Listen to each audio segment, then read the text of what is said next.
스바의 여왕이 여호와의 이름으로 말미암은 솔로몬의 명성을 듣고 와서 어려운 문제로 그를 시험하고자 하여 예루살렘에 이르니 수행하는 자가 심히 많고 향품과 심히 많은 금과 보석을 낙타에 실었더라. 그가 솔로몬에게 나와 자기 마음에 있는 것을 다 말하매 솔로몬이 그가 묻는 말에 다 대답하였으니 왕이 알지 못하여 대답하지 못한 것이 하나도 없었더라.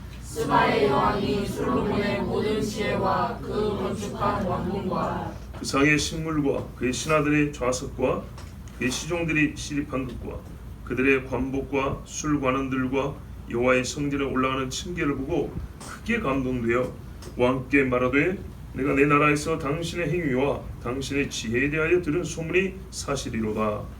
내가 그 말들을 믿지 아니하였더니 이제 와서 친히 본즉 내게 말한 것은 절반도 못되니 당신의 지혜와 복이 내가 들은 소문보다 더하도다. 복되도다 당신의 사람들이여, 복되도다 당신의 이 신하들이여, 항상 당신 앞에 서서 당신의 지혜를 들으리로다. 당신의 하나님 여호와를 송축할지로다. 여호와께서 당신을 기뻐하사 이스라엘 왕 위에 올리셨고 여호와께서 영원히 이스라엘을 사랑하심으로 당신을 세워 왕으로 삼아 정의와 공의를 행하게 하셨도다 하고 이에 그가 금 120달란트와 심히 많은 향품과 보석을 왕에게 드렸으니 스바의 왕이 솔로몬 왕에게 드린 것처럼 많은 향품이 다시 오지 아니하였더라. 오빌에서부터 물질스러운 희락의 금이 오빌에서 많은 백단목과 보석을 운반하여 오매 왕이 백단목으로 여호와의 성전과 왕궁의 난간을 만들고 또 노래하는 자를 위하여 수금과 비파를 만들었으니 이 같은 백단목은 전에도 온 일이 없었고 오늘까지도 보지 못하였더라. 솔로몬 왕이 왕의 규례대로 스바의 여왕에게 물건을 준 것 외에 또 그의 소원대로 구하는 것을 주니 이에 그가 그의 신하들과 함께 본국으로 돌아갔더라. 아멘. 기도하겠습니다. 하나님 아버지, 오늘도 말씀해 주심을 감사합니다. 솔로몬과 스바 여왕의 이야기를 통하여서 장래 예수 그리스도의 왕국에 대한 이야기, 또 하나님의 세상 경영과 하나님의 백성 삼으신 일과 주께서 그들을 부르심에 대한 주의 섭리를 배웁니다. 주님, 과연 하나님은 크시고 지혜로우시며 능치 못하실 일이 없고 항상 우리가 생각한 것보다 더 좋고 아름다운 일을 하시는 것을 오늘 말씀을 통하여 깨달아 알게 하여 주시옵소서. 예수님의 이름으로 기도하옵나이다. 아멘. 솔로몬은 그의 후의 행적은 굉장히 실망스럽고 또 지혜롭다 한 자들이 겸손하지 아니하고 하나님께 그 마음에 온전하지 않으면 얼마나 타락할 수 있는가, 얼마나 더 크게 타락할 수 있는가에 대해서 우리가 배움을 얻을 수 있지만 그 전 땅에 있어서는요, 전체적으로 그 이름이 여디디야, 하나님께 사랑받는 자라는 것처럼 나의 사랑하는 아들 예수 그리스도를 보여주는 아주 굉장히 중요한 예표적인 인물입니다. 그래서 다윗 그리고 솔로몬까지 이어지는 특히 이 성전이 있는 솔로몬 시대는 장차 예수 그리스도로 말미암아 세워질 성전의 나라, 시온산에 하나님의 성전이 세워지는 그 시대를 미리 보여주는 어떤 그런 모형적인 그런 나라이기 때문에 우리가 한편은 솔로몬에 대해서 좀 염려스럽게 보고 그의 행적을 정말 타산지석 삼아서 내 행실을 돌아보는 데 써야 되지만, 그 말씀을 봐야 되지만 항상 잃지 말 것은 이가 그 영화와 부귀와 지혜가, 능력과 권세가 예수 그리스도의 시대를 미리 보여준다는 것을 알 수 있습니다. 특별히 어떤 거냐면 다윗의 시대는 말이죠, 세상을 정복하잖아요. 이기는 왕이잖아요. 솔로몬의 시대는요, 이 정복한 자들을 다스리며 화평을 누리는 왕이란 말이에요. 그 시대를 보여주는 예표적 인물이다 이 말입니다. 예수 그리스도가 세상 왕들, 대직자들 이기시고 그 후에 샬롬을 가져오시고 이 세상을 통치하는 그때의 모습을 가장 잘 보여주는 모형적 인물이 솔로몬이다. 그래서 그런 측면에서 오늘 말씀을 보면 하나님의 말씀을 보는 눈이 또 달라집니다. 굉장히 넓어집니다. 먼저 중요한 것은 스바의 여왕이라고 그랬습니다. 스바, 거기서 많이 들어봤죠. 정확한 발음은요, 쉐바 이래야 됩니다. 쉐바 혹은 쉬바 그렇습니다. 스가 아닙니다. 그 성경에 보면 광야도 신광야가 있는데 어떤 데는 신광야가 있고 어떤 데는 찐광야가 있어요. 근데 번역은 발음이 쉽게 되도록 전부 신광야 해가지고 헷갈린단 말이에요. 스바도 마찬가지입니다. 창세기 10장에 보면 구스의 자식들 중에 스바가 있어요. 원래 이름이 스바가 있어요. 스바. 이 스바가 있고요. 그리고 하나가 쉬바입니다. 창세기 10장 7절에 구스의 아들은 스바와 하윌라와, 여기 스바가 바로 스바입니다. 삽다와 라마와 삽드가와 라마의 아들은 스바와 드단이며, 스바와 드단이 여기서 뭐이가? 여기가 쉬바입니다. 쉬바. 그러니까는 엄밀히 말하면 쉬바는요 구스의 손자입니다. 구스의 아들이라고 제가 표현도 하지만은 구스의 이제 족보대로 구스의 손자고, 또 10장 28절에 하면 잘 봐보세요. 셈 족속의 6대 손인가에 보면 쉬바가 또 나와요. 동명입니다. 이 사람은 욕단의 자식입니다. 아시죠? 셈 족속의 욕단의 자식의 쉐바가 나오고요. 구스의 손자의 쉐바가 나옵니다. 그럼 과연 이 여왕은 구스의 손자, 즉 함 족속의 쉐바냐, 셈 족속의 쉐바냐? 왜 똑같거든요, 발음이. 누구의 자손일까요? 제가 아는 바대로 말씀드리면 최종적으로 이 여인의 후손이 아프리카로 갑니다. 아프리카에 가서 유대인의 종족을 이루고 살아갑니다. 나중에 결론을 말씀드리면 이 여자가, 이 수바 여왕이 나중에 솔로몬하고 잠자를 해서 아이를 낳아요. 이 아이가 우리가 지금 말하는 에티오피아의 유대인 왕국을 만듭니다. 유대인 왕국까지 됐는지 모르지만 하여튼 유대인의 그 집단 거주지를 형성을 합니다. 그런데 그 지역을 훗날 사람들이 뭐라고 하냐면 자꾸 구스 부릅니다. 구스라고 불러요. 원래 구스는 중동에 있는 것인데 아프리카의 에티오피아 지역을 구스라고 부르는데 그 지역에 쉬바의 아들이 가서 살았다 이 말이죠. 그렇다면 간단히 볼 때 쉬바가 함 족속 구스의 손자도 있고 셈 족속 욕단의 아들도 있지만 둘 중에 어떤 쉬바냐 할 때 이 쉬바는 구스의 쉬바, 즉 함 족속의 구스, 그 구스의 손자인 쉬바라고 볼 수 있다 이 말입니다. 그래서 쉬바 여왕이라는 것은 나라 이름이 쉬바 아니고 민족 이름입니다.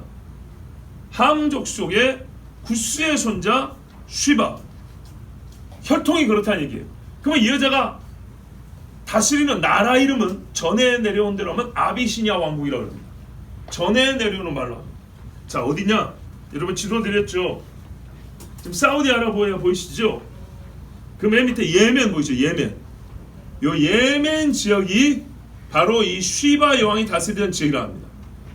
그리고 그 옆에 사우디아라비아 남쪽 오만이나 이 근처가 드단, 역시 구스의 손자 중에 드단이 있어요.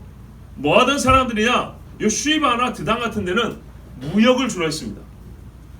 향신료도 많이 나고 날 덥죠, 바닷가죠. 그러니까 무역하기 딱 좋죠. 생각을 해보세요. 인도양하고 지주양 사이에 이게 홍해가 있는데 아프리카하고 아시아를 연결하는데 여기 사우디아라비아 반도가 있잖아요.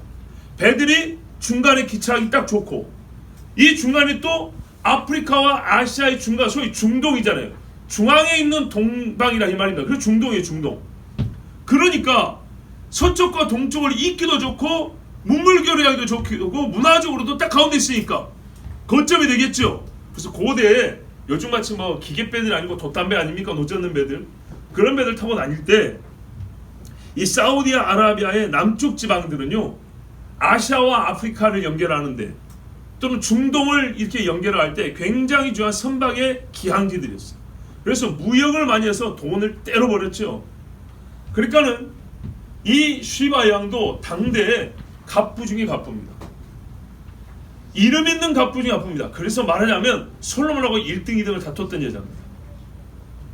대충 아시겠죠?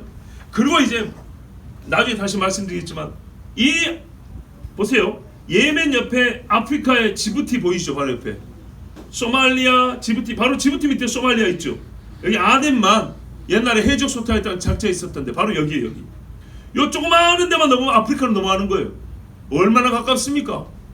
이게 뭐 한국하고 일본보다 더 가까울 거예요. 무지하게 가깝죠.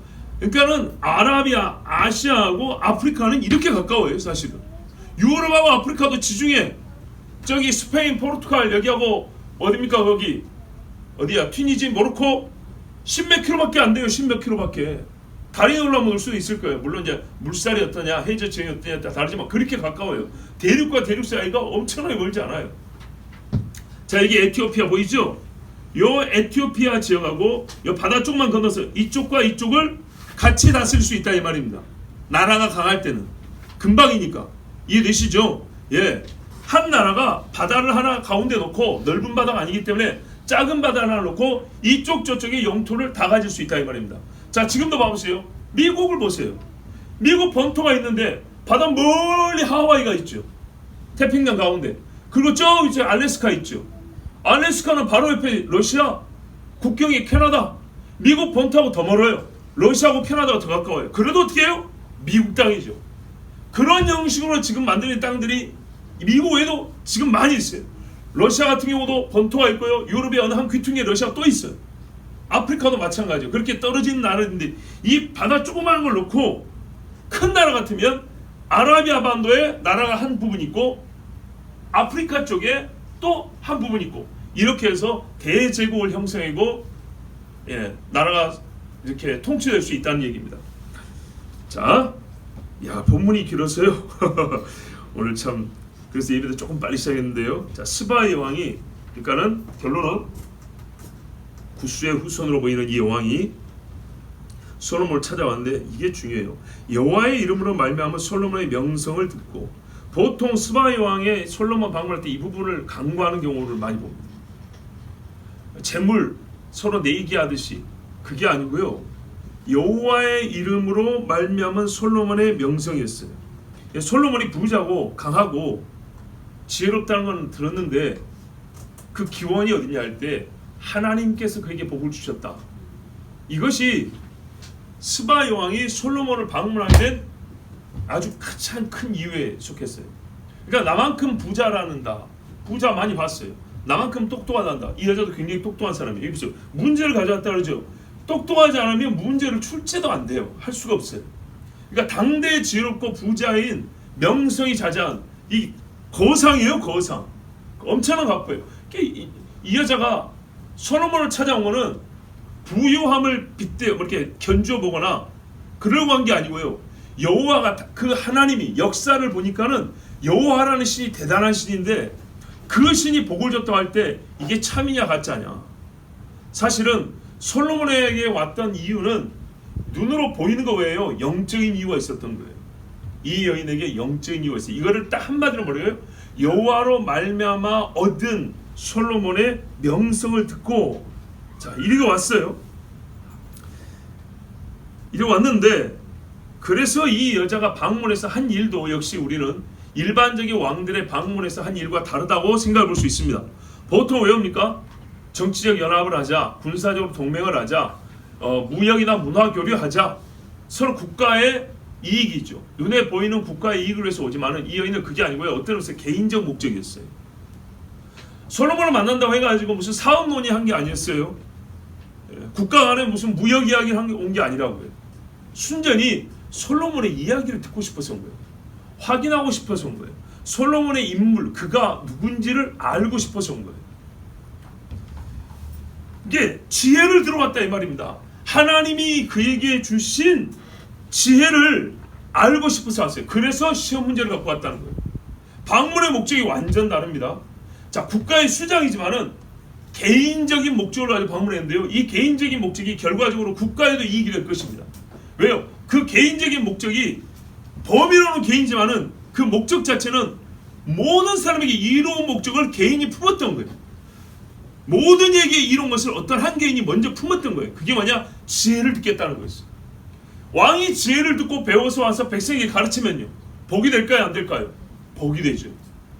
그래서 시험 문제를 가지고 이 여인이 왔어요. 여러분, 예수님이 이 여인의 이야기를 당시의 백성들에게 하셨다는 걸 아셔야 돼요. 마태복음 12장 41절과 42절을 보면 이렇게 이야기가 되어 있어요. 사람들이 예수님한테 하늘로부터 내려온 표적 달라고 막 그러잖아요. 예수님이 그동안에 많이 가르쳐줬잖아요. 표적이 이제 더 안 줍니다. 많이 가르쳐줬는데도 듣지 않냐고 부질없는 욕을 하는 사람들에게 경고와 책망을 합니다. 뭐라 그러냐면 옛날에 요나가 증거했을 때 니느웨 사람들이 다 듣고 회개했다. 심판 때 그 니느웨 사람들이 너희를 정죄할 거다. 무슨 말이죠? 너희는 니느웨 사람만 못하다 그 말이죠. 또 뭐라면 솔로몬 때 솔로몬의 지혜를 듣고 싶어가지고 스바 형이 땅 끝에서 왔다. 자, 아라비아 땅 끝이죠. 스바 형이 땅 끝에서부터 왔다. 그런데 너희는 뭐라 그래요? 예수님이 뒤에 솔로몬보다 더 큰 이가 여기 있느냐 그랬어요.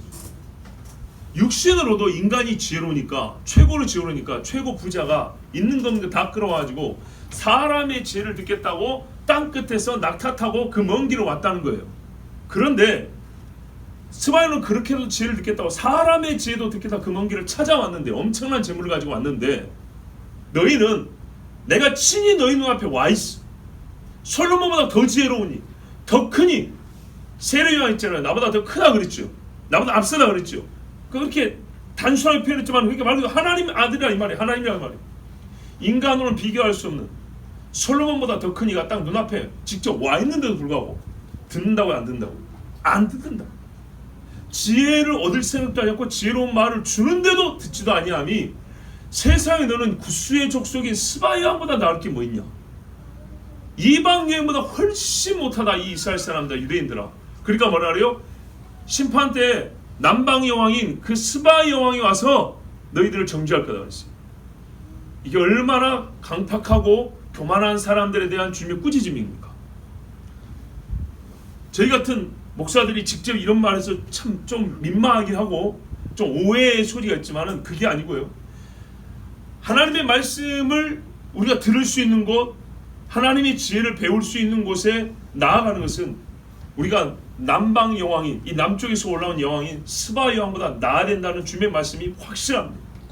베드로 같은 무식쟁이라 할지라도 하나님의 성령이 감동되고 주의 말씀이 그에게 풀어져 깨달아지니까 얼마나 많은 사람이 베드로의 설교를 듣게 나왔습니까?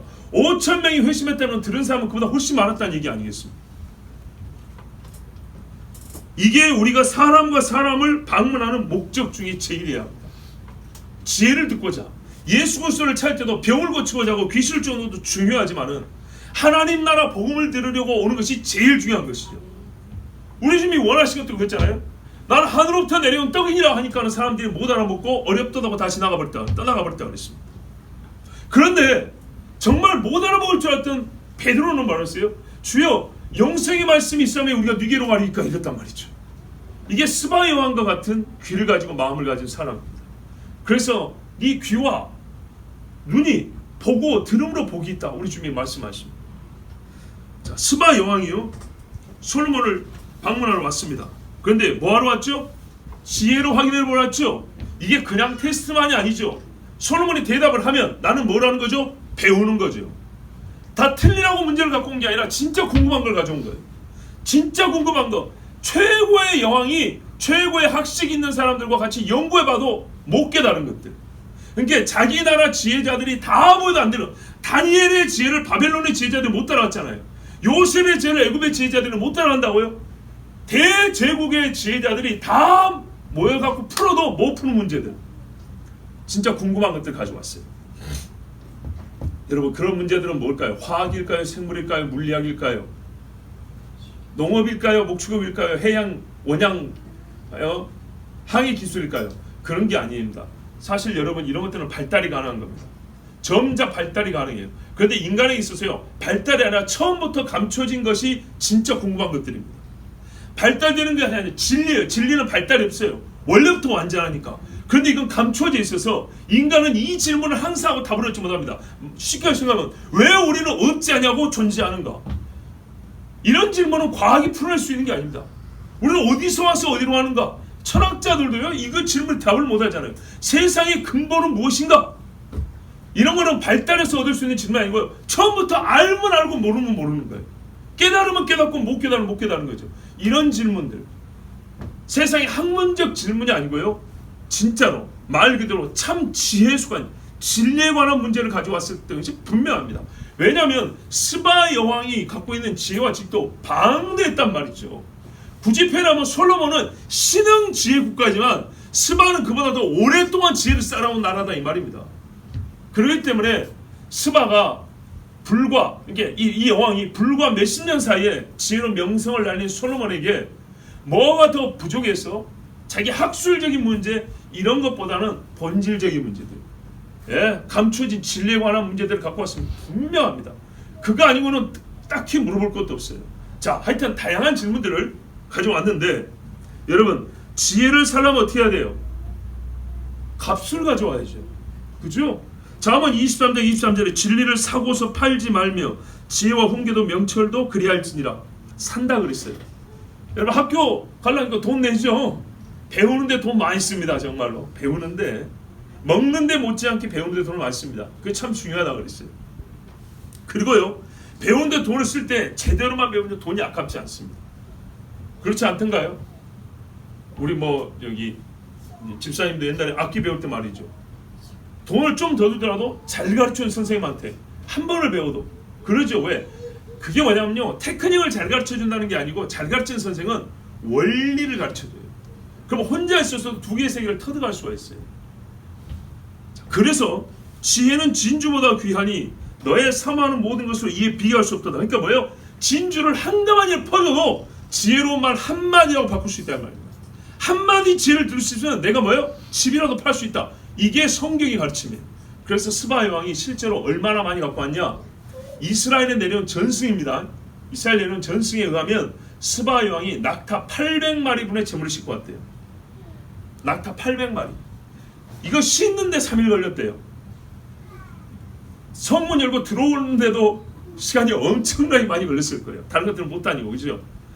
진짜 스바 여왕은요 일반 고고학자들에 의하면, 믿음 없는 고고학자들, 일반 고고학자들에 의하면 솔로몬보다 더 부자였다 이렇게 말하고 있습니다. 솔로몬이 부자지만 아직까지는 왕된 지 얼마 안 됐잖아요. 아까 말씀대로 스바는 오랫동안 재물을 쌓아왔다고요. 굉장히 큰 부자였다. 그래서 낙타 800마리분의 재물을 갖고 왔는데 이게 뭔 값이라고요? 지혜 값이다. 그러니 이게 고작 배 만드는 기술 물어보러 왔겠어요? 나무 키우는 원예 그 기술 배우러 왔겠어요? 그런 게 아니에요. 정말 일생일대 중요한 질문, 알고 싶은 것을 가져온 거예요. 자, 2절 보세요. 수행하는 자가 심하고 사람도 엄청 많이 데리고 왔어요. 방문하는 자의 명성에 서로 격을 맞추는 거죠. 그러니까 솔로몬과 스바형이 서로 격을 맞춘다고. 또 심이 많은 향품, 이 동네가 향품이 많이 난다 했죠. 심이 많은 금과 보석을 낙타에 실었더라. 그리고 자기 마음에 있는 것을 다 말했대요. 다 말했다.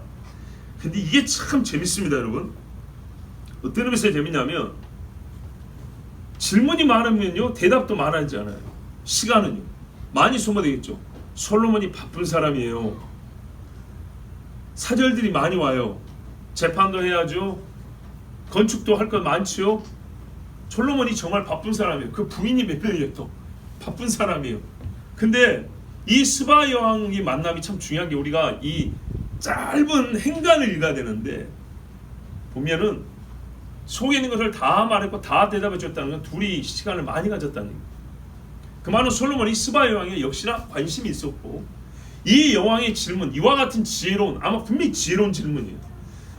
지혜로운 질문을 듣는 것에 솔로몬도 즐거웠을 것이고 또 인간적으로도 끌렸을 것이고, 그래서 많은 시간을 보내면서 다정하게 지나면서 많은 것들을 어떻게 해요? 들려주고 가르쳐주고 보여줬다는 겁니다. 그걸 어떻게 합니까? 뒤에 보면 뭐라 그래요? 여기저기 다 보여줬다가 나오죠. 그죠? 어디 나오죠? 5절 보시면은 얼마나 자세하게 보여줬는지 설명해 줬는지 알 수가 있죠. 자, 그런데요 이 스바 여왕이 온 것이 참 솔로몬의 기도의 응답입니다. 벌써 8장 42절에 보면 저희가 주의 광대한 이름과 주의 능한 손과 주의 표심판의 소문을 듣고 와서 이 절을 향하여 기도하거든 이랬어요. 결국 이 여인이요 성전까지 방문하여 봅니다. 단순히 당신 나라 신전 어떻게 만들어서 이 정도가 아닙니다. 자, 솔로몬이 묻는 말에 다 대답을 했대요. 시간도 많이 걸렸지만 대답도 정확하게 다 해줬다는 거야. 이 여왕이 만족할 정도로 진짜 어떤 지혜자도 할 수 없는 말을 했다는 게 솔로몬이 최고죠, 최고. 왜요? 요셉에게도 다니엘은 말했어요. 그 속에 신들의 영이 있어 이렇게 표현했죠. 이방의 표현으로. 솔로몬에게 하나님의 영이 있기 때문에 사람이 풀 수 없는 문제에 대하여 솔로몬이 다 대답을 해준 거예요. 야, 참, 이 여인이 얼마나 복이 있습니까? 그리고 이렇게 다 대답을 듣고 또 솔로몬이 보여준 것을 봅니다. 4절 보세요. 솔로몬의 모든 지혜와 그 건축한 왕궁과, 이게 지혜를 듣고요. 그 다음에 왕궁도 보고, 5절에 그 상의 식물을 보고, 야, 음식을 어떻게 먹냐, 어떤 좋은 것을 먹냐, 그 정도가 아니죠 여러분. 어떻게 음식을 조리해 먹느냐, 예법이 어떻게 하냐, 요거를 보는 거죠.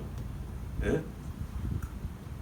좌석, 신하들의 좌석, 시리파의 선것들, 신하들은 어떻게 정렬되어 있고 자기 자리를 지키고 어떻게 발언을 하고 서로 회의하고 국정을 운영하는가, 이걸 보는 거죠.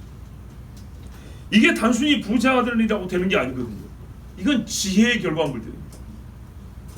그 다음에 관복, 옷 입는 것도 마찬가지예요. 옛날 우리 역사서들에 보면 그림을 그렸어요.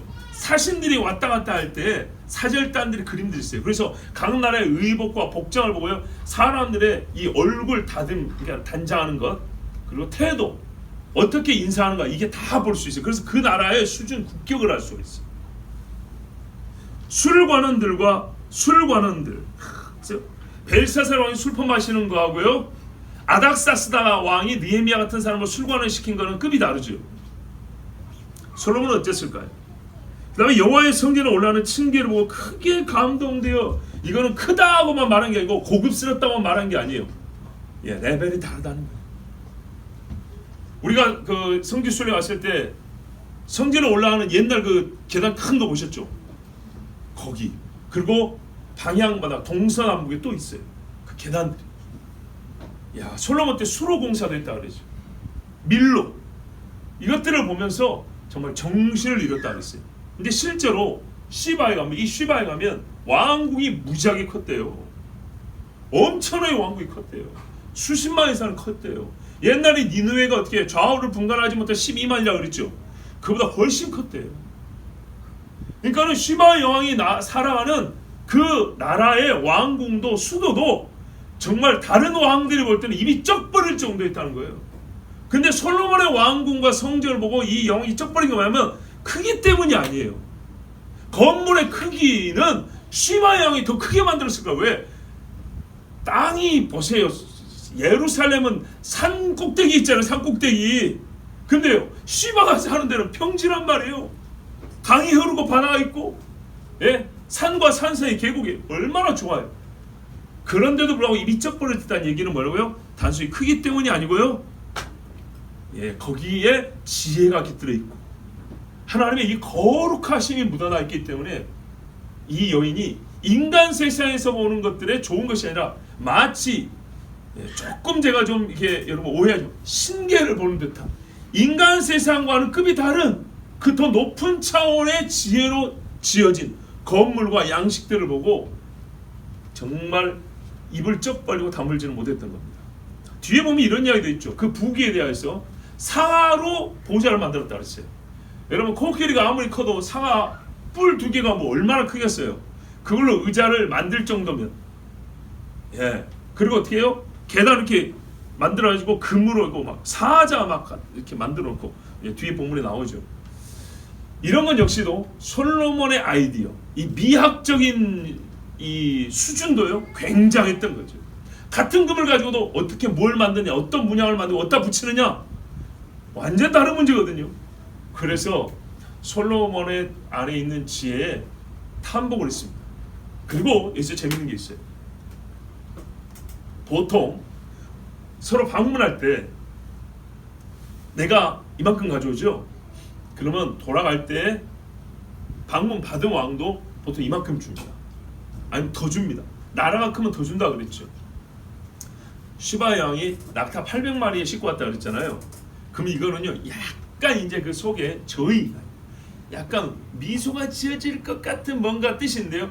내가 낙타 800마리 분을 줬을 때 당시 내가 할 때 낙타 800마리를 비어서 보내지 않냐고 실을 만큼 주는가 한번 보자. 지혜는 말로 보지만은요, 재물에 많은 부귀는 뭘로 봐요? 이 낙타를 공으로 보내느냐, 여기다 채워서 보내느냐, 이거 보면 알거든요. 정말 어떤 왕도, 분명히 뒤에 나왔죠. 어떤 왕도 이렇게 가져온 적이 없다 그랬죠. 근데 그것도 낙타 800마리 분에 뭐야, 보석도 많지, 엄청나 비싼 향료도 있지, 금도 120달란트나 실었지. 자, 이 800마리 분을 당신이 채울 수 있는가 보자. 이것이 바로 그의 부귀를, 창피하게 서로 세금을 얼마씩 걷습니까? 뭐 곡물은 1년에 한 몇 톤이나 나옵니다. 이렇게 물어볼 수 없잖아요, 왕이. 그렇죠? 그러니까 지혜롭다는 거예요. 딱 실어가 보면 이거를 채워서 보내주느냐, 더 보내주냐, 덜 보내주냐, 이거 보면 솔로몬의 재력을 알 수가 있는 거예요. 자, 요래 가지고 이제 가가지고 이 여인이 이걸 다 본 다음에 6절을 보세요. 내가 내 나라에서, 내 땅에서 당신의 행위와 지혜에 대해서 들었는데 다 사실은, 보통은 여러분 소문은 뻥이 많죠. 몇십 프로 깎아드려야 되잖아요. 되게 우호적인 소문, 좀 부정적인 소문도 그래요. 욕 더 하려고 하는 경우 있으니까. 소문보다 실제는 보통 작은 것이 통상적인 우리의 경험입니다. 그런데 솔로몬의 경우는 더 컸다는 거예요. 그래서 솔로몬이 여러분, 그 부귀와 지혜가 이미 벌써 예수님 우리가 보는 듯하지만, 우리가 그분을 알아봄에 있어서도, 우리가 그분을 지각함에 있어서도 솔로몬은 많은 걸 가르쳐 줍니다. 우리가 이 땅에서 예수 그리스도에 있을 때 아는 지식, 성경을 통해 하나님을 아는 지식은요, 우리가 구원받고 하나님을 찬송하기에는 충분하지만 우리는 하나님을 다 아는 건 아니에요. 그래서 우리가 때로 하나님이 정말 내가 알지 못하는 일을 하실 때 깜짝 놀래고, 어떤 이는 그때도 엎드려 경배하지만 어떤 이는 자기가 알지 못하기 때문에 거부하고 불신하는 경우가 있어요. 어떻게 해야 될까요? 탐복해야 되는 거예요. 하나님, 제가 다 아는 줄 알았는데 이거는 제가 몰랐었습니다. 하나님이 이런 분이시군요. 고린도전서 2장 9절에 이런 말씀이 있어요. 뭐라 했냐면, 하나님이 자기를 사랑하는 자들에게 예비하신 모든 것은 눈으로 보지 못하고 귀로도 듣지 못하고 사람의 마음으로도 생각지 못하였다 함과 같으니라 그랬어요. 아멘. 사람들이 하나님이 예수님을 보내줘가지고 하나님 나라 복음을 전했는데 모르고 죽였다는 거예요. 3년 동안 같이 살고 솔로몬보다 더 큰 이가 바로 눈앞에 있었는데도 죽였다는 거예요. 그래서 바울이 뭐라 그래요? 인간이 하나님의 율법을 제 아무리 인간적으로 연구를 하고 하나님의 역사를 우리가 들었고 배웠고 그 관습과 규례를 지금 다 지킨다 할지라도 얼마나 어리석고 부족한 지식을 갖고 있냐. 하나님의 아들 육신을 입고 왔더니 못 박아 죽여버렸다. 정말 하나님이 우리를 위하여 예비하신 그 생명, 그 복을 보지도 못하고 듣지도 못하고 깨닫지도 못하였다. 근데 어떻게 해요? 실제로 눈으로 봤고 귀로 들었고 일정 부분은 말을 뜻을 알아먹었거든요. 그런데 어디까지 못 갔다고요? 본질 그 핵심까지는 못 들어간다는 얘기예요. 그래서 예수님을 죽였다. 마음으로 생각지도 못하였다. 이게 인간이 가진 하나님의 말씀에 대한 이해 수준이에요. 안타깝게도 죄인들은 여기에 예수님을 보고도 알지 못한다고 판정을 받을 수밖에 없어요. 근데 성령 임하면 어떻게 돼요? 중생이 되면 주는 그리스도시여 살아계신 하나님의 아들이라고 이렇게 알아보는 거예요. 나사렛에서 무슨 선한 것이 날 수 있냐 이렇게 말하는 게 아니고 바로 당신이 이세 가지구나 이렇게 알아본다는 얘기입니다. 여인이 알아봤어요. 하나님께서 사랑하는 자라고 다윗의 아들이라고 당신을 세운 걸 아는데 와서 보니까 내가 저 멀리서 들었던 거는 반도 못 미친다. 직접 눈으로 보니 우리가 얼굴과 얼굴을 대면하여 보니 이 땅에서 아무리 많이 봐도 거울을 보는 것처럼 힘이 안 돼. 사람은 직접 보면 작지만 하나님은 직접 뵈면 감히 우리가 얼굴을 들 수가 없습니다. 그래서 이 여인이 그랬어요. 지혜는 여러분 참 지혜는요 가까이서 들으면 더 큰 거예요. 가짜 지혜는요 가까이 가서 들으면 거짓말이 들려요. 그래서 이 여인이 당신은 참이구나. 하나님께서 주신 은혜로다. 이렇게 고백을 했습니다. 자 7절 보세요. 내가 그 말들은 믿지 아니하였더니 그치요? 믿을만 소리를 해야지. 뭐 금으로 성전을 지었다는데 이게 뭐 말이 되는 소리를 해야죠. 근데 와서 보니까 다 사실이고 내가 들은 것이 절반도 못 된다. 우리가 주님 앞에 가면요 주님 제가 이 땅에서 성경 보고 설교 듣고 했던 거 아무것도 아니네요 그럴 겁니다. 물론 그 말 때문에 내가 예수 믿고 구원 얻긴 했는데 야 주님을 직접 보니까 와 세상은 온데간데 없네요. 아마 그럴 겁니다. 당신의 지혜와 복이 내가 들은 소문보다 더하도다 그랬어요. 여러분 그래서 우리가요 항상 아는 것에 있어서 믿는 바에 확신은 갖지만 겸손해야 돼요. 하나님을 직접 배울 때 우리는 정말 아무것도 모른다는 걸 시인하게 될 것입니다. 찬송해야 돼요. 그래서 이 여자가 이렇게 찬송을 합니다. 8절 보세요. 복되도다 당신의 사람들이요, 복되도다 당신의 이 신하들이요. 왜죠? 음식이 하루에 뭐가 얼마요? 우리보다 잘 먹네. 그래서 복됩니까? 우리보다 비단이 비단 질이 좋네요. 그래서 복된가요? 아니죠. 그것이 아니에요. 당신의 지혜를 들으며 이게 복되다 그랬어요. 예수님의 제자들이 뭐가 복됩니까? 밥을 잘 먹었습니까? 잠을 잘 잤습니까? 뭐 어디 가서 맨날 환영받았습니까? 아니죠. 예수님의 입에서 나오는 말씀을 들어서 복되다는 거예요. 엘리사가 왜 엘리야 앞에 붙어 다녔습니까? 네? 초능력 배우려고요? 그거 아니었습니다. 선지자 학교라는 말, 이건 현대인들이 만든 말이지만 어쨌든 학교라는 말이 뭘죠? 가르치고 배운다는 말이죠. 그러기 위해서 이 사람들이 모여든 거 아닙니까? 당신의 지혜를 들으미로다. 이 대단한 건물들, 부귀영화, 이게 보통 왕들이 하는 거예요. 교회를 가서도요. 교회가 잘 지어졌구나. 충분히 할 수 있는 이야기요. 그러면 멋지게 짓고 잘 지어야죠. 그런데요, 그 다음에 문제죠. 이제 건물만 볼 때는 그렇지만 그 건물 안에 사람들을 볼 때는요, 우리가 무엇을 평가할 수 있고 무엇을 본받거나 혹은 조심해야 될까요? 사람이 더 중요하죠. 왜 이 사람들은 여기서 이 좋은 예배당에서 예배를 이렇게 드립니까? 우와, 이 사람들은 이 창고 같은 곳에서 정말 하나님께 신령과 진정으로 예배하는구나. 그렇죠. 중요한 것은 사람의 일이죠. 속에 있는 것입니다. 그래서 이 스바 왕이 역시 지혜로운 사람이에요. 다른 걸 탐낸 게 아니었어요. 가능하다면 나도 솔로몬 옆에서 항상 당신의 이야기 지혜를 듣고 싶은데 그럴 수는 없다라는 그 어떤 그 아쉬운 마음, 그러나 사모함이 묻어나지 않습니까? 세상의 신하들을 복되다고 왕과 왕사에서 이거는요 굉장히 자기를 낮추는 겁니다. 아무리 상대가 뛰어나도 자존심이 있고 자기도 지금 신하들을 몇 명 데려왔어요. 엄청나게 많은 신하들을 데려왔어요. 근데 자기들 신하들 귀에 들리면 어쩌겠어요? 자기 왕이 스스로 자기를 솔로몬보다 낮추고 그러면 신하들도 덩달아 낮춰지는 거 아니에요? 자기들을 생각해서라도 좀 솔로몬하고 만만하게 얘기를 해줘야지. 솔로몬을 이렇게 높여주고 자기를 떨어뜨릴 때 이게 여러분 과연 신하들이 듣기에도 좋은 소리가 되겠습니까? 안 되겠죠. 그런데 이렇게 말하는 것은 사실이기 때문에 지혜를 듣는 것이 가장 복되고 이것을 부정할 수 없었기 때문입니다. 그리고 당신 하나님 여호와를 송축할지로다. 여호와께서 당신을 기뻐하사 이스라엘 왕에 올리셨고 여호와께서 영원히 이스라엘을 사랑하심으로 당신을 세워 왕으로 삼아 정의와 공의를 행하게 하셨도다. 역시 돈 이야기 아니고요, 정의와 공의 이야기 됐어요. 자, 보십시오. 당신을 기뻐하사, 하나님께서 솔로몬 개인을 기뻐하셨어요. 예디디야. 솔로몬을 기뻐하셔서 어떻게 높이셨어요. 내가 야곱은 사랑하였다고 그랬죠. 높이셨어요. 그래서 이스라엘 왕이 함께 하셨어요. 솔로몬의 형님이 몇 명이었는데 솔로몬의 엄마가 첫 번째 부인입니까? 아닙니다. 그런데 하나님이 솔로몬을 택하고 사랑하고 기뻐해서 그를 왕에 올리셨어요. 여러분 이건요 신앙적인 고백 아닙니까? 누가 이렇게 말을 합니까? 여호와께서 영원히 이스라엘을 사랑하심으로, 와, 자기 나라는요, 스바는요, 이스라엘을 사랑하신다는 것, 이건요 우리나라와 비교의 문제 아니라 그 자체로서 확실한 사실이기 때문에 이렇게 말합니다. 이 나라에 모두 운영되는 걸 보니까 하나님께서 이스라엘을 사랑하는 게 맞다. 그래서 어떻게 해요? 사랑할 때는 통치자가 필요한데, 그래서 당신을 사랑하여 당신을 왕이 되게 하셨고 이 나라를 사랑하기 때문에 당신이 이 나라를 통치하게 만들었다. 그래서 지도자와 지도를 받는 그 집단 혹은 나라, 이 관계 다 하나님께 복을 받고 사랑을 받는 거냐, 아니면은 둘 다 하나님께 버림받고 미움을 받는 거냐, 이게 가서 경험해 보면 알 수가 있어요. 시바 왕이 몇 달 지내면서 이걸 알았어요.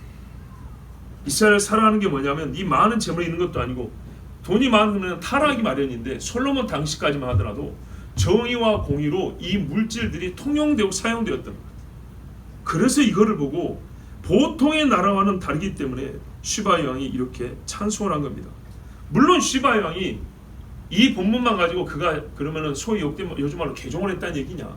여호와를 믿었다는 얘기냐? 그것까지는 잘 모르겠어요. 뭐 고레스 왕이나 느부갓네살 왕도 하나님을 시인하지만은 그들이 과연 정말 온전한 신앙을 가졌냐? 그것까지 우리가 알 수 없는 것처럼 하여튼 이 여인은 자기가 알든 모르든 마치 성령에 감동된 사람이 하는 듯한 이런 말을 했어요.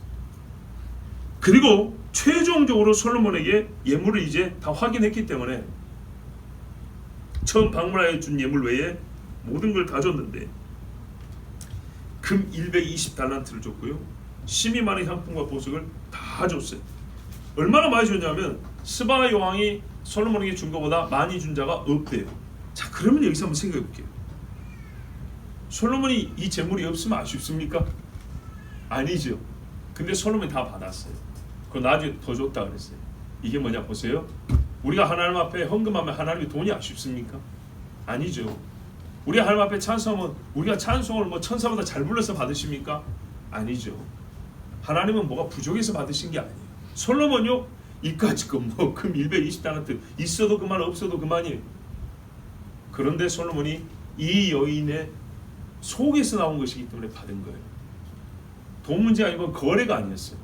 감사의 예물이었고 기쁨의 예물이었기 때문에 솔로몬이 자기가 모자라서가 아니라 그 마음으로서 받은 거예요. 그리고 솔로몬도 나중에 거기다 화답을 해줍니다.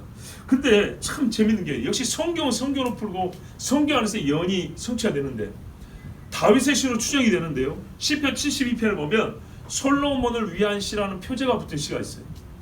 그 1, 2절에 뭐라고 되어 있냐? 1부터 3절을 보면 72편이에요. 오 하나님이여 주의 판단을 왕에게 주시고 주의 의를 왕의 아들에게 주소서. 그러니까 본인은 아니에요. 보니까 다윗 시가 아니면은 신하들이 부른 노래인 것처럼 보여요. 그가 주의 백성을 의로 재판하며 주의 가난한 자를 판단의 공의로 재판하리니 의로 말미암아 산들이 백성에게 화평을 가져다주며 작은 산들도 그리하리이다. 아멘. 그러니까 왕의 아들 솔로몬에게 하나님 뭘 줘야고요? 판단의 능력을 줘가지고 의로 이 나라를 다스리게 하소서. 그러면 이 나라에 화평, 샬롬이 있을 것입니다. 의와 샬롬이에요. 하나님 앞에 우리가 로마서에도 의를 얻으니까 하나님과 화평이 됐다 그러죠. 그리고 화평이 됐을 때 성전을 짓게 하셨어요. 72편 10절 11절에도 다시스와 섬들의 왕들은 예물을 가져오고 쉐바와 스바의 왕들은 선물을 바치리니. 자, 이게 솔로몬이 왕이 될 때에 축복하며 기도해 준 거예요. 근데 이 기도대로 지금 이루어졌죠. 참으로 모든 왕들이 그 앞에 엎드리며 모든 민족들이 그를 섬기리다. 실제로 솔로몬 때 엄청난 많은 민족들이 오고 왕들이 왔죠. 마지막 때 주님 앞에요. 모든 열쇠의 끝부분이 뭡니까? 예루살렘 성기는 예수 그리스도 하나님의 아들, 그 앞에 와서 만방의 왕들이 무릎 꿇고 예물을 바친다 그랬죠. 그래서 솔로몬이 예표적 인물이라는 겁니다. 15절에 그가 생존함으로 그들이 쉐바의 금을 그에게 주며, 오호 여기 나왔네요. 쉐바의 금을 그에게 주며 또 그를 위하여 항상 기도를 드리고 날마다 그에게 찬양을 드리리이다. 아멘. 보세요. 솔로몬을 위하여 그 아버지 다윗이든지 신하들이 솔로몬을 축복하면서 기도한 내용인데 이 기도자도 얼마나 하나님의 영에 감동이 됐든지 이런 기도를 했고 이 기도가 솔로몬의 생애에 지금 이루어졌다는 말이죠. 이게 장래에 예수 그리스도 때 이루어진다는 말입니다. 이사야 60장에도 보면 이런 말씀이 있어요. 이사야 60장은 이미 솔로몬이 죽고 난 다음이죠. 그러니까는 제가 이 스바 이야기가 솔로몬 때 이루어졌으면 또 예수님 때 이루어진다고 말하잖아요. 이사야 60장이면 뭐예요? 일어나라 빛을 발하라 하면서 이스라엘이 다시 회복된 때 이야기란 말이에요. 종말 이야기, 종말 이야기. 그 종말에도 60장 6절인가 보면 스바의 사람들은 다 금과 유향을 가지고 와서 여호와의 찬송을 전파할 것이며 이렇게 돼 있어요. 근데 지금 이 스바가 주로 어디 땅이라고요? 본래적으로 아라비아 남단, 지금 사우디 무슬림 국가 아닙니까? 또 저기 아프리카 쪽 거기도 역시 무슬림 국가들입니다. 근데 여기서 어떻게 한다고요? 금과 유향이 거기 많이 나요. 이걸 가지고 하나님의 찬송을 전파한대요. 그 다음에 이사야 60장 이제 뒤에 7절 6절 보면 게달의 양물이 느바요스의 수양 다 들어보셨죠? 내 영광이 집을 영화롭게 하리라. 성전으로 온다는 거죠. 이스마엘 족속들입니다. 다 이스마엘 족속들. 자, 이게 마지막에 일어날 일인데 여기도 역시 스바가 나옵니다. 그러니까 지금 나라 이름 스바가 아니죠. 민족입니다. 민족. 지금은 국경선이 어떻게 쪼개진지 모르지만은 대체로 아라비아 남쪽, 사우디 지역, 예멘 이쪽이고요. 아프리카의 수단, 소말리아, 에티오피아, 에라트리아 이런데 나라들. 역대상 1장 29절에 보면 이스마엘의 승인을 이러하니 그 맏아들은 느바요시요 다음은 게달과 압부엘과 밉삼과 이렇게 돼 있어요. 그래서 마지막 때 되면 이스라엘과 원수대했던 자, 전통적으로 하나님을 대적했던 구스 족속하고 이스라엘이라는 나라가 생겼을 때, 그러니까 아브라함을 택하신 이후에 그 아브라함의 그 언약의 백성들을 핍박한 이스마엘 이쪽 지역 사람들, 이 사람들이 다 남은 자들이 하나님의 성전에 와서 하나님을 찬송하고 예물을 드린다는 말씀입니다. 그러니까 오늘 이 스바 여왕은 종말에 있을 일에 대하여 전조로서 우리가 볼 수도 있는 것이죠.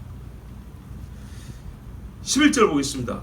이제 이거는 스바 여왕과는 조금 다른 이야기인데요. 다음 주에 다시 봐도 되고요. 오빌에서 금이 왔고 또 백단목이 와서 이제 성전이나 왕궁에 또 난간을 또 증축을 한다든지 수리할 때 더 썼을 것이고, 13절에 보면 또 악기들도 많이 만들었어요. 좋은 나무들로 악기를 만들었어요. 자, 그러면 스바 여왕이 노래하는 수로 들었을 것이고 악기 연주하는 것도 다 바뀌었죠. 와, 엄청나죠. 전설에 의하면 한 6개월 있었다 그럽니다. 그럼 그동안에 절기도 한번 지나갔을 것이고, 제사 지낼 때 솔로몬이 제사 지낼 때 같이 옆에서 보기도 했을 거 아닙니까? 솔로몬이 천런맞게 달려다녔을 거 아니죠. 제사장들의 찬양과 제사장들의 성경 낭독과 나팔 소리와 그 큰 제단 높바다에서 씻고 막 제단에서 불이 피어지는 것과 엄청났겠죠. 이것들을 다 본 겁니다. 그러면 어떻게 해요? 스바 여왕이 자연스럽게 하나님을 아는 지식과 여호와를 경외하는 신앙을 배우게 되는 겁니다. 즉 말하면 안식일 예배에 그가 똑같이 참여를 했지 않았을지 모르지만 그가 6개월 동안 본 것은, 우리가 성지순례에서 이틀 3일 거기 예루살렘에서 코란 낭도하는 것만 들어도 기가 멍멍하고 정말 괴로운데, 몇 달 동안 있으면서 예루살렘에서 하나님 섬기는 모습을 계속 봤을 때 그 인상과 그 영적인 감흥과 그 파고드는 영적인 그 힘, 이것을 스바 여왕이 절대 무시할 수가 없는 것이죠. 자, 솔로몬 왕 13절입니다. 왕이 왕의 규례대로 스바 여왕에게 물건을 준 것 외에, 보통 이렇게 오면 답례품이 있어요. 그 다음에 그의 소원대로 구하는 것을 주었다 그랬어요. 이에 그가 그의 신하들과 함께 본국으로 돌아왔더라. 소원대로, 여러분 같으면 뭘 달라 하겠습니까? 뭘 잘 모르는 사람은 저기 높바다에 그 소 한 마리 떼달라 그럴 수도 있고, 성경에 쓰는 악기 그 고장난 것들이라도 좀 달라고 하세요. 왜? 가서 본 떠서 만들으려고. 충분히 그럴 수 있죠. 금붙이 자체가 부정한 게 아니에요. 자기 나라에 없고 이 나라에 있는 거, 혹은 여러분 성경 두루마리를 달라고 했을 수도 있습니다. 그렇죠. 원래 왕들이 주는, 다른 나라 왕들이 왔을 때 주는 보통의 답례품 말고 이 여자는 질문이 달랐던 것처럼 또 특별히 달라온 것도 달랐을 거라 이 말이죠. 분명히 신앙적이며 이스라엘만은 고유한 것, 자기 본국으로 가져가서 배우고 싶은 것, 전파하고 싶은 것, 이어가고 싶은 것을 달라 했을 것입니다. 나라도 그랬겠죠. 자, 여기서 이제 성경에 직접 기록은 없지만은 우리가 이 이야기를 통하여 오늘날 시대에 일어나고 있는 일을 해석할 수 있는 능력을 얻게 됩니다. 그러니까는 이 사건으로 말미암아 오늘날 우리 중에 일어난 일들에 대한 이해력을 더할 수 있는 어떤 통찰의 근거가 여기에 있습니다. 여러분 들어보셨을 겁니다. 소위 아프리카 유대인이란 말 들어보셨어요? 새까만 유대인, 흑인 유대인, 아프리카 유대인. 못 들어보셨어요? 이번에 성지순례 갔을 때 여러분 아마 못 보셨을 것 같은데, 옛날에 제가 갔을 때 흑인 여인들이 성전에서 애를 안고 그 성전 주변에서 기도하고 막 그늘에 앉아 있는 걸 봤어요. 어디서 왔냐면 다 에티오피아에서 왔다 그랬어요. 에티오피아. 지금 현재 아프리카 중부에 있는 나라죠. 에티오피아에서 왔다 그랬어요. 지도에 보시면 바로 여기서 왔다는 겁니다. 이 바로 바다 건너면 여기서. 그러면서 이 사람들이 그냥 신앙을 가지고 있어서 왔다는 게 아니고 왜 왔냐 하니까 우리는 솔로몬의 자손이다 이러고 온 겁니다. 들어보셨죠? 솔로몬의 자손. 그러면 여러분 이스라엘이 지금 알리야하는 유대인들을 크게 환영하고 모든 정착에 도움을 줍니다. 근데 이스라엘 여러분 1991년도인가에 이 에티오피아에 특별 수송기를 보내가지고 몇만 명, 14,000명, 하여튼 어마어마한 숫자를 실어 왔다는 사실 아십니까? 최근에도 30년이 지난 최근에도 일단은 100몇십 명의 무리를 또 이 에티오피아에서 특별기로 해서 예루살렘, 이스라엘로 공수해 왔다는 이야기를 들으셨습니까? 한국에 어떤 신자가, 기독교인이 이 소식을 듣고 에티오피아까지 가서 그 에티오피아인 유대인들이 이스라엘로 가는 여정에 동행을 했고 촬영을 했습니다. 그리고 그들이 에티오피아 공항에서 비행기를 기다리고 있을 때 이스라엘 군인들이, 이스라엘 장교들이 아프리카에서 임무를 수행하고 이스라엘로 돌아가는 중인데 같은 비행기를 타게 된 거예요. 같이 비행기를 기다리다가 알아본 거죠. 이스라엘로 들어가는 에티오피아 유대인, 흑인 유대인들을 알아보고 얼마나 반가운지 현재 이스라엘 군인들이 노래를 부르면서 그 아이들을 목마를 태워주면서 막 히브리어로 찬송을 부른 거예요. 그 중에 어떤 이는 자기도 30년 전에 너처럼 그렇게 비행기를 타고 이스라엘로 갔던 사람이라는 거죠. 이스라엘이 아무나 그래주지 않겠죠. 이 이야기는 과거를 거슬러 합니다. 이제 그래서 오늘 이야기에 제가 추가로 더 말씀드린 겁니다. 이걸 알아두면 굉장히 유익합니다. 여러분, 이스라엘 사람들이 지금 선진국 반열에 들어갔습니다. 유대인들이 세계를 지배한다고 과언이 아닙니다. 정통 유대인도 있고 가짜 유대인도 있지만 어쨌든 유대인의 힘은 막강합니다. 그래서 옛날 모르드게 때처럼 유대인이 강하니까 유대인 되고자 하는 자들이 많습니다. 옛날보다 확실히 많아졌어요. 그런데 말이죠, 문제는 되고자 한다고 다 유대인이 받아주면 될까요? 불가능하죠. 이스라엘 사람들이 얼마나 철저한 사람들인데요. 유전자 검사까지 다 합니다. 자기가 유대인이라고 하면 계보를 따지고 유전자 검사를 다 해서 맞으면 유대인을 인정해 줍니다. 옛날에 바벨론과 페르시아에 돌아왔을 때도 족보를 따지고 나는 제사장입니다 했더니 니는 족보에 없으니까 아니야 그래 버렸잖아요. 이렇게 철저한 사람들이 유대인입니다. 그러니까 백인이든 흑인이든 황인이든 간에 유대인 피가 있다 하면 요즘에는 기술이 좋잖아요. 별로 뭐 그렇게 제가 이렇게 우호적으로 보는 기술은 아니지만 어쨌든 그 기술에 의해서 피를 확인해 보면 이 사람이 유대인 어느 지파에서 나온 후손인지 나온다 이 말입니다. 그렇게 해서 확인이 돼야, 족보가 없는 사람은 그렇게 확인이 돼야 이스라엘을 받아줍니다. 그런데 왜 에티오피아 사람들을 수만 명이나 받아줬을까요? 확인이 됐기 때문입니다. 보십시오. 1860년대쯤에 영국의 어떤 선교사가 아프리카 선교를 갔어요. 아프리카 선교를 갔는데 오지로 들어갔어요. 들어가서 보니까 운막이 있어요. 아주 정말 원시적으로 사는 사람들이 운막이 있는데 깜짝 놀랐어요. 그 운막 위에 다윗의 별이 있는 거예요. 깜짝 놀랐어. 이게 뭐냐 했더니 어디서 따온 거냐? 어디서 따오기는 우리 조상 때부터 이거 내려온 건데, 조상? 3000년 전부터. 솔로몬이 BC 900년대 사람 아니에요. 어림잡아 그때 당시 2900년 3000년 다 된 거 아니에요. 3000년 전? 솔로몬 때부터 당신들이 여기 살았다고? 이 사람들이 어디서 흉내내가지고 아니에요, 우리에게 법궤도 있어요 그런 거야. 법궤도 있대요, 자기들에게. 에티오피아에 법궤가 있답니다. 물론 저는 그게 진짜로 생각하진 않아요. 아마 성경을 가져와서 두루마리로 법궤를 흉내냈을 거라고 생각을 해요. 흉내낸 자기들만의 법궤라고 하는데 오리지널 법궤는 아니라고 봐요. 하여튼 간에 제사장도 있고 제사도 지내고 율법도 나온다고 가르치고 성경이 있고 절기도 지키고 똑같은 거예요. 생긴 거는 새까만데 똑같은 거예요. 그러면서 우리가 솔로몬의 후예라고 우리가 유대인이라고 말한 거예요. 그래서 그 이야기를 들어보니까 이런 거예요. 이스라엘에도 남아있는 전승이 이래요. 그 이야기를 해줄게요. 근데 이게 단순히 전승이로 끝난 게 아니고요. 지금 확인됐으니까 이스라엘 사람들이 이 사람들이 받아들였다 이 말입니다.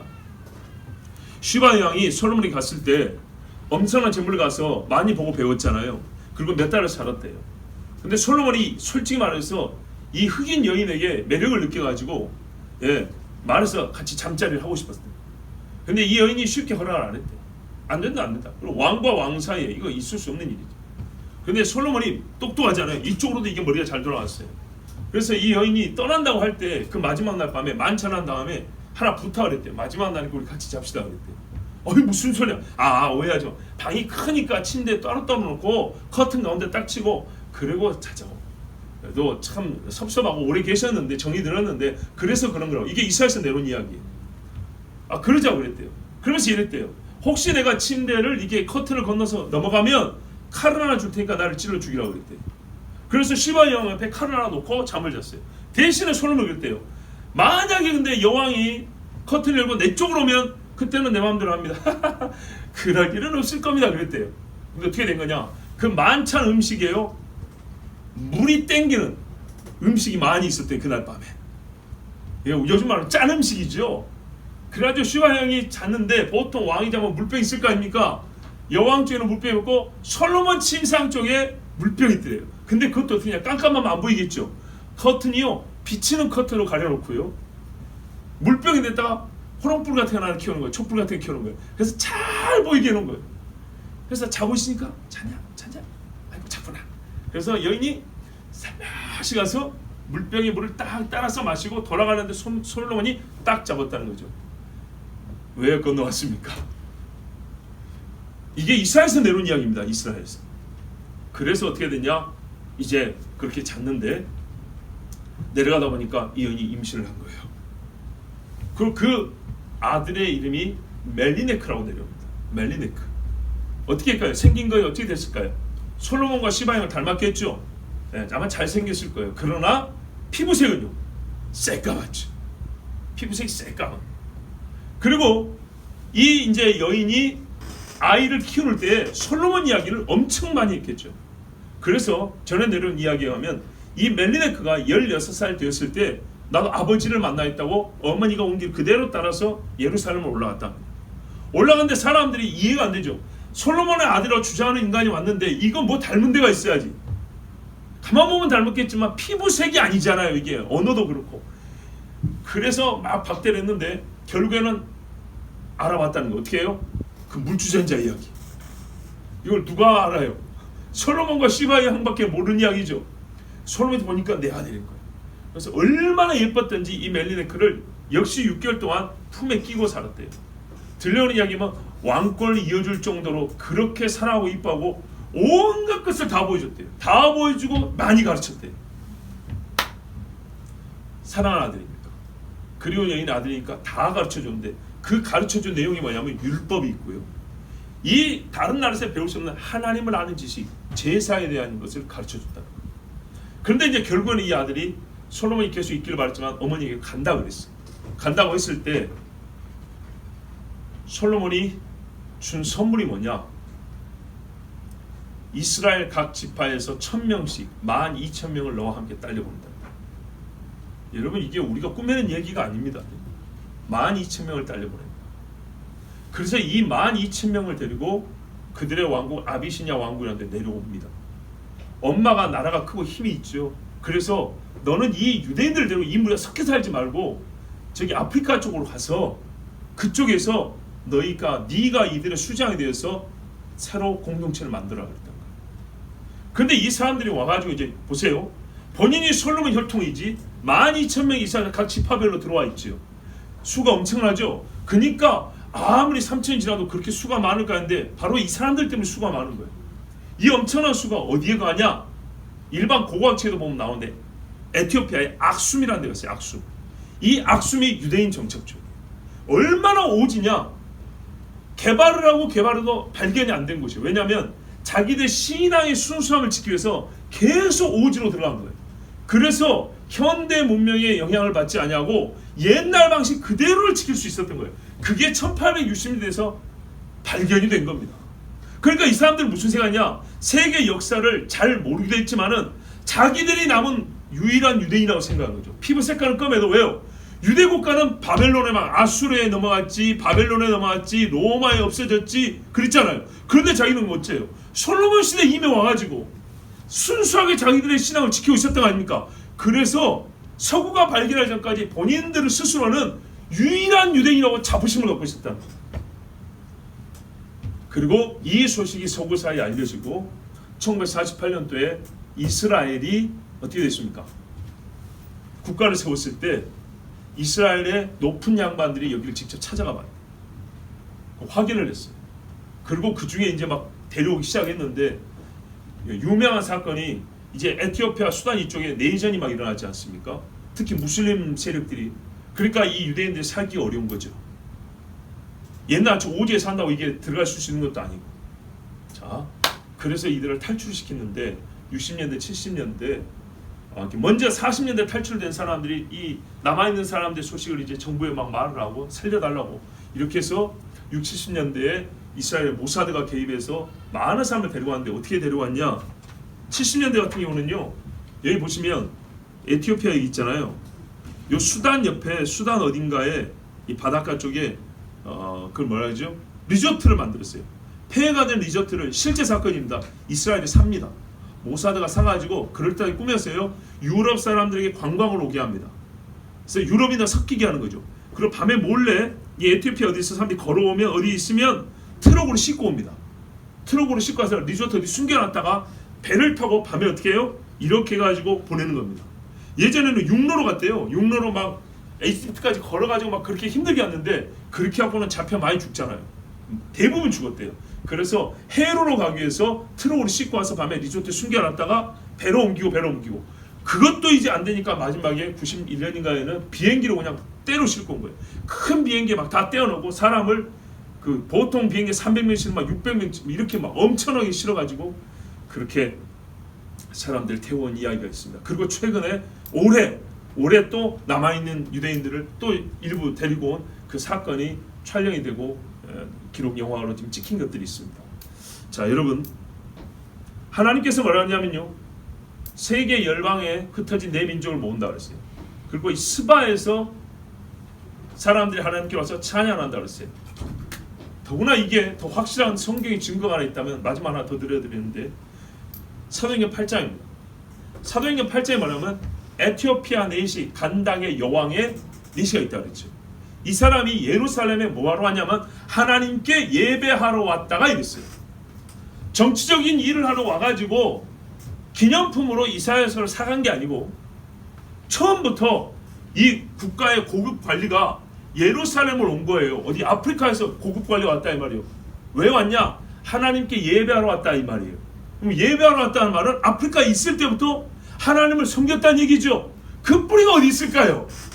바로 그 뿌리가 바로 이 솔로몬 이야기입니다. 솔로몬 스바의 이야기. 그래서 자기들이 섬기는 하나님의 성전에서 내가 절기 예배를 드리겠다고 찾아온 것이었어요. 그래서 그 예배를 드리고 갈 때에 옛날에 양피지가 엄청 크잖아요. 근데 이 사람이 고급 관리니까 수레를 타고 간 거 아닙니까? 그러니까 갖고 갈 수 있죠. 짊어지고는 못 가는데. 이사야서를 두루마리를 많이 사가지고 수레에 싣고 가는 중에 본인은 관리니까 펴서 이렇게 쫙 읽고 있는데 성령이 빌립에게 저기 뛰어가라 그랬잖아요. 가서 보니까 시커먼 사람이 성경을 읽고 있는데 주여 제가 어찌하리까? 가서 네가 가르쳐줘라. 당신이 읽는 것을 이해합니까? 잘 이해를 못하겠습니다. 그 부분이 마침 어디에 이사야 53장 예수님에 관한 이야기인 거예요. 예수님 율법은 갖고 있지만 메시아를 아직 잘 몰라요. 그런데 거기서 메시아를 가르쳐줬죠. 그러면 이 사람이 이 구스 에티오피아 땅에 가서 어떻게 할까요? 말씀을 전했겠죠. 그리고 얼마 후에 유대는 없어져 버렸어요. 그러니까 이와 같은 사람들이 당대에 이 내시 외에도 이런 사람들이 들어 있었을 것인데 이 사람들이 로마에서 없어진 이스라엘이 아니라 2000년 동안 우리가 유대인의 정통성을 지켜왔다고 자부하는 것이 틀린 말은 아니죠.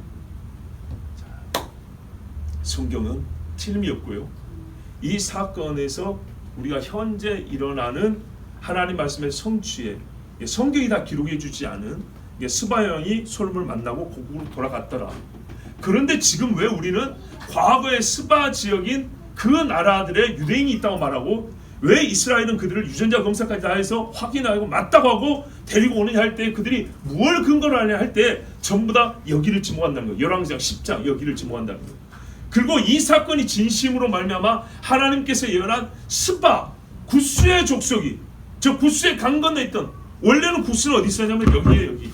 여기 이쪽 얘들이 배 타고 이리 와 살고 나중에 배 타고 이리 내려가고 요 구스의 족속이 하나님 앞에 와서 감사 예물을 드린다는 이사야 18장의 예언도 그리 성취되는 것입니다. 자, 하나님이 뭐랬어요? 천지에 충만하시고 온 세상을 다스리는 하나님이라고 그러셨어요. 우리는 오늘 이 스바 여왕의 이야기를 통해서 당대로도 이미 예수 그리스도의 지혜와 영광과 그 권세에 대하여 솔로몬을 통하여 우리가 볼 수 있지만은 마지막 때에 일어날 진짜 예수의 왕국 하나님의 나라가 이 땅에 펼쳐질 때 일어날 일을 스바 여왕과 솔로몬의 만남을 통해서 우리가 그 부분적인 성취를 보면서 장래를 소망할 수가 있습니다. 그러면 하나님은 말씀하신 대로 이루시고 세상 모든 나라가 하나님을 안고 충만하게 하시고 주의 전에 나와서 예배하게 하십니다. 그 말씀은 정확하고 틀림없으니 여러분 또 끝까지 믿음을 가지고 그날을 소망해야겠습니다. 우리 하나님께 기도하겠습니다. 하나님 아버지, 우리가 잘 알지 못하고 깨닫지 못하고 또 보지 못했던 것들이 많습니다. 그러나 주께서 오늘 우리에게 가르치시고 보여주셨으니 주님 우리가 확실히 알게 하여 주시옵고 또 부족한 것은 부족하지만 우리가 믿음에게는 부족하지 않습니다. 우리가 하나님을 신뢰하기는 부족하지 않습니다. 다 채워지지는 못했을지라도 우리가 하나님을 알고 하나님이 역사하는 것을 믿는데 전혀 부족함이 없사오니 주여 우리가 감사함으로 받게 하여 주시고 모든 아직 이해되지 않은 모든 말씀도 역시 주여 나는 이루어질 줄로 믿습니다. 하나님이 하실 줄 믿습니다. 이를 고백하면서 주님 앞에 찬송과 영광을 돌리게 하옵소서. 주여 한번 우리 기도하겠습니다.